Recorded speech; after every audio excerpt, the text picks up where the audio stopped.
Hi guys, it's Kelly and I am back again. This is the next exclusive release in the STAMPtember. This is Sugar Pea Designs and Simon Says Stamp set called Cuddly Cacti, and it is adorable. I really love the sentiments. One of them in there says, okay. Thanks for being my friend even when I'm prickly. Isn't that cute? That's just so, because I am kind of prickly sometimes. That's me. Anyway, so I was looking at this set, and then when I saw the It's Your Birthday Fiesta Like There's No Mañana, I thought it was super cute, and then I was looking at these pots, and I was like, that pot could be a lantern for sure. So here we are with a scene card. Yeah, because that's just the picture that happened in my head. So I stamped out my pots, and then I stamped in my little cacti inside. There's more cacti in the set than what I used. These are just the ones that I chose. And then here you can see what I'm doing is I'm just very lightly sketching in the strings that my lanterns are going to hang on. Right now, this is going to look crazy. It's going to look like there's just pots falling from the sky. But that's all right. It's a trust me exercise for me and for you, because in the end, they're going to look like lanterns, I promise. So in order to get one behind the other, I had to do a little bit of masking. I also wanted to do a distress ink background. Could you do this with Copics? Yes. Yeah, you could do it with Copics, and it would probably be a lot easier, but it would use a lot more ink, and I am cheap chicken. Cheap chicken strikes again. I cannot, plus I don't ever get as good as a blend as I do with distress inks. Now this is obviously an extreme example of how to make a glowing object. You could simplify this, but we're going to do the glowing object this time with the help of the distress inks. So here I have some Eclipse masking paper, and you can see it's not like I drew it out, guys. I'm just trimming strips off the side of it, which is going to act as my 2 wood posts that are going to hold my light. Then I'm going to put all the other masks on top of the items that I have stamped, except for the pots on the bottom. I knew my inking wasn't going down that far, so I wasn't even worried about it.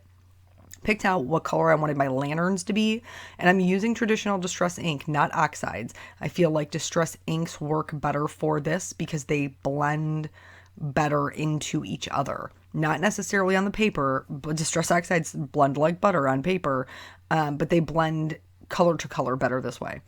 And I'm just picking whatever color I want it to be, and I'm going right over top of it. Now, as I proceeded through this, I started concentrating more of the color on the bottom. There would be an overall glow, but I feel like the light it would be casting would be more down than around. And then I also tried to pay attention to what colors were next to each other, because I didn't want them to get super muddy.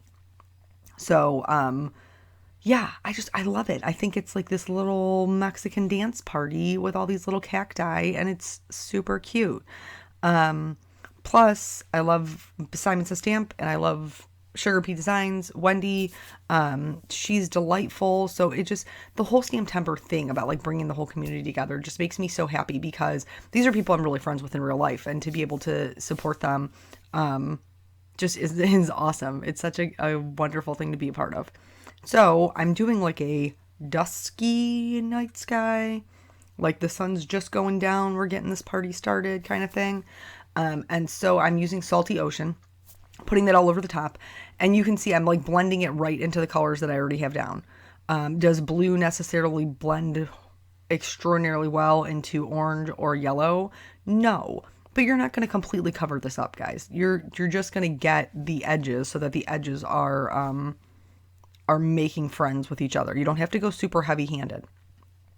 Now, we're going to basically make it darker at the top. Now, I did go down darker along the sides.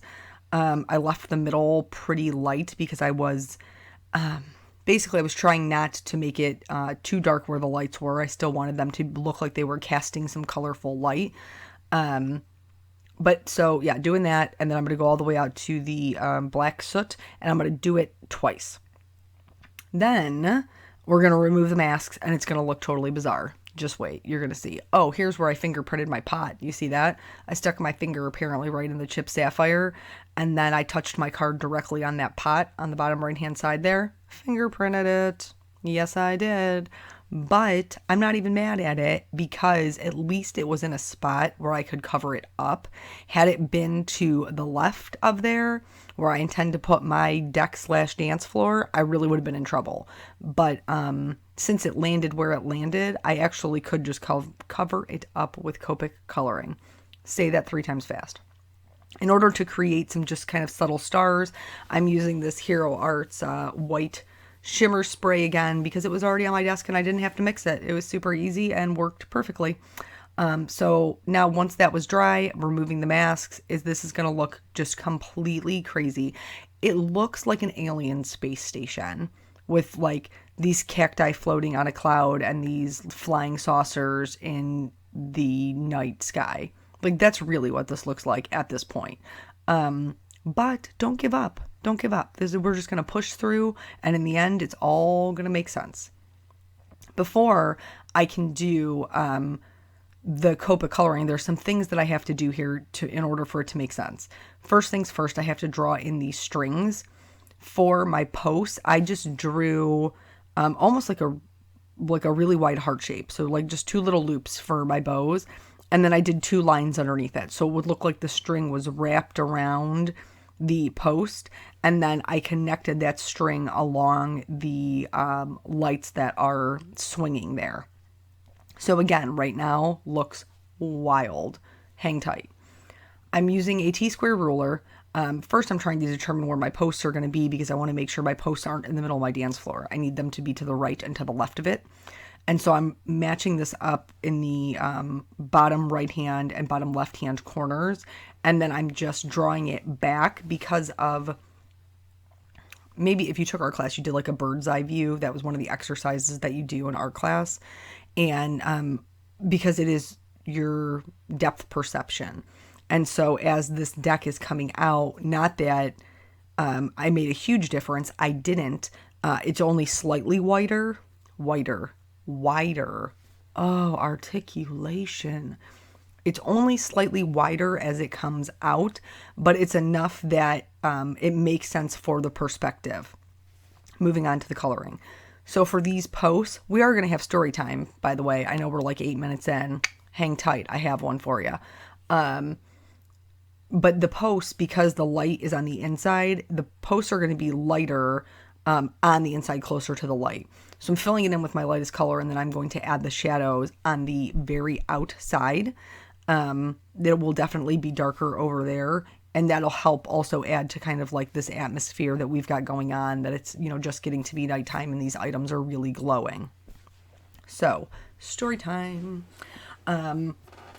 Today I got home from work, and my mom and dad generously let me nap because I knew I was going to be up late making this card. And also my little peanut butter is still adjusting to being in school all day. And like, my parents have watched him his whole life. So he's always had like just endless amounts of time with Nana and Papa. Because he's in school now for a full day, by the time I'm getting off of work or my ex-husband's getting off of work, he's only with them for about 30 minutes to an hour. And this is a struggle. This is a huge struggle for him. I'm going to do some wood grain on this deck/dance floor because I wanted, this little outside party. I thought it would be on a deck and it would be super cute. I would totally go to this party, PPS, just for the colors. It would draw me in like a moth to a flame. But anyway, so they took him home with them so that I could nap, which is glorious. I love naps. Naps is how you guys ask me all the time. You're like, how do you do all the things that you do? And just a side note, I cut this part into bits and pieces so you could kind of see what I was doing. I do have a full video on doing wood grain if you're interested in that. It wasn't that long ago. It should be easy to find. Anyway, so he likes to spend his time with them, and I don't blame them because I was very blessed growing up that my grandparents watched me, and I got to have a relationship with them that my cousins did not get to have because I was there all the time. So anywho, come home, nap. It's wonderful. I wake up and I hear this like enormous rumble of thunder. So besides the spiders, reptiles, insects of all kinds, about this new house, the other thing that I absolutely abhor is that the garage is not connected to the house. So if it rains, you got to run for it. That's just facts are facts. You have to run for it. So I hear the rumble of thunder and I'm like, oh man. So I pull up the radar.